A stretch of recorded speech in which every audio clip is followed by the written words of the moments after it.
여기서 왜 짜증이 날까라는 부분에서 이게 이유를 한 세 가지를 이제 교수님께서 말씀하셨는데, 첫째, 체력 소모가 많을 때고, 둘째, 이게 지금 177페이지에 맨 윗쪽에 보시면 네네. 첫째 있고, 둘째가 머릿속으로 해야 한다고 생각하고는 있지만 하고 싶지 않은 일을 억지로 할 때, 그리고 셋째가 식사량이 부족할 때였어요. 근데 이 중에서 아마 세 번째가 크지 않았나. 왜냐하면 제가 실업자로 있었거든요. 그래서 사실 밥을 잘 안 챙겨 먹었던 것 같아요. 그런 부분이 아주 컸던 것 같은데, 그래서 제가 혼자서 집에 가서 맛있는 식사를 차려서 한번 먹어봤거든요. 그러니까 사실 두통이 정말 사라지면서 기분이 좋아지더라고요. 제가 좀 약간 밥순이거든요. 그래서 이 책을 읽으면서 그 순간순간에 어떤 행복이나 이런 것들을 단순한 데서 찾을 수 있구나, 해결할 수 있구나라는 거를 느끼면서 이 책을 마무리했던 것 같습니다. 이상입니다.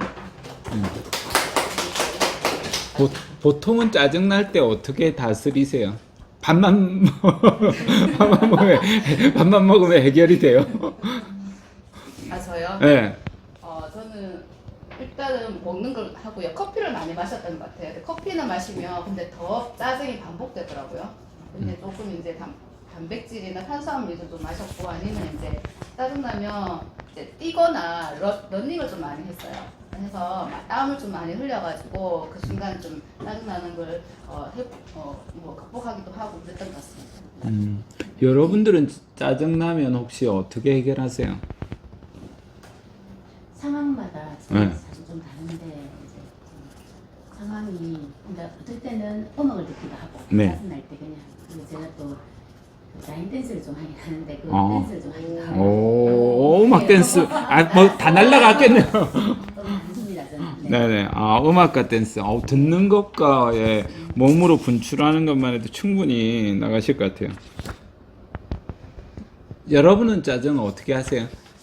저는 잠을 자는데 예. 자고 일어나면 조금 풀리는 것 같더라고요. 체력이 딸려서. 잠을 자는 걸로. 그런 방법도 괜찮은데. 그렇죠. 이런 것도 많이 있는 것 같아요. 여기에 보니까 178페이지에 보니까 몇 가지 제가 나름대로 써놓은 방법이 있긴 하네요. 그러니까 미리 예방하기인 것 같아요. 짜증이라는 게 우리 감정의 아주 사소한 신호 같아요. 예를 들어서 제가 남성이잖아요. 남자들이 짜증을 낸다라는 것 자체가 유치하고 어린아이 같은 거예요.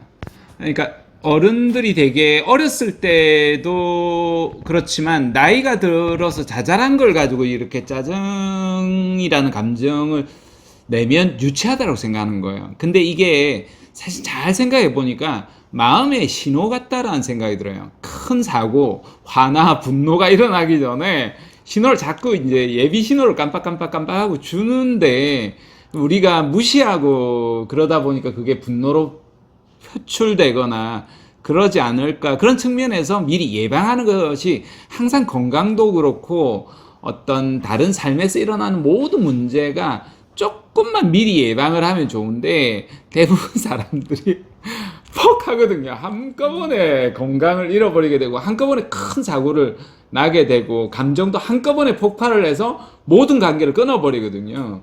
뭐 친구 관계도 몇십 년 지내던 친구도 끊어버리고 가족도 뭐 한순간에 폭발해서 끊어버리기도 하니까 그러지 않을까. 항상 왜 그럴까, 이렇게 내 감정을 들여다보는 훈련이 참 중요하겠다, 그런 생각이 들었어요. 그 다음에 이게 참 어려운 건데, 즉각적으로 반응하지 않기. 여러분 잘 되세요? 근데 이게 되는 사람이 있고 안 되는 사람이 있어요. 표정에서 드러나. 그렇죠. 근데도 그러니까 표정에서 드러나는 사람은 기질적으로 반응이 빠른 사람이에요. 그러니까 이런 사람은 하지 말라고 해서 안 돼요. 그러니까 본능적으로 반응이 일어나는 거예요. 굉장히 빠르게. 근데 반응이 느린 사람들이 있어요. 그런 사람들은 되게 이제 차분하게 이렇게 하는 경향성이 있죠. 그러면 그게 안에 없느냐? 아니에요. 안에 있어요. 그러니까 말을 못했다라는 것이 나중에 아주 이 안에 축적이 돼요. 이게 나중에 보면 화병이 돼요. 한국인들이 가지는 게 화병이 있어요. 차분하고 언제나 괜찮게 참은 것 같지만 화가 난 거는 안에 있어요. 이게 나중에는 어떤 면에서 보면 우라병으로 나중에 문제가 생길 수 있어요. 아시죠? 미국 정신학계에 화병이 들어가 있는 거죠. 그래서 근데 완벽하게 참을 수는 없더라도 조금만 늦추는 거예요. 이게 대단한 게 아니라 조금만 늦추면요, 많이 달라져요. 정말 달라져요. 오늘도 딸아이가 오늘 온라인 수업이어서 지금 이제 오프라인 수업, 온라인 수업을 번갈아서 하거든요. 중학생은. 고등학생은 이제 학교를 가고 하는데, 고등학생도 그래요.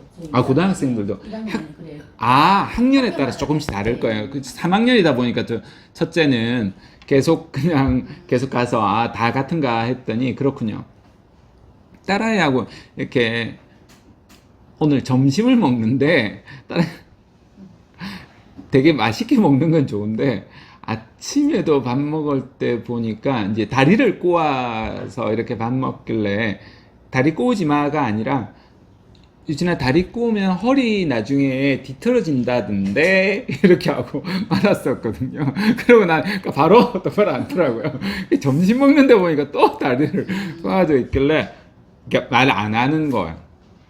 그러니까 이게 이제 말을 반복을 하기 시작하면 더 안 하게 되는 거예요. 그러니까 조금만, 그러니까 어떤 거라도 그냥 즉각적으로 하고 싶은 것들도 반응을 늦추면요, 되게 도움이 된다, 이런 생각이 들었어요.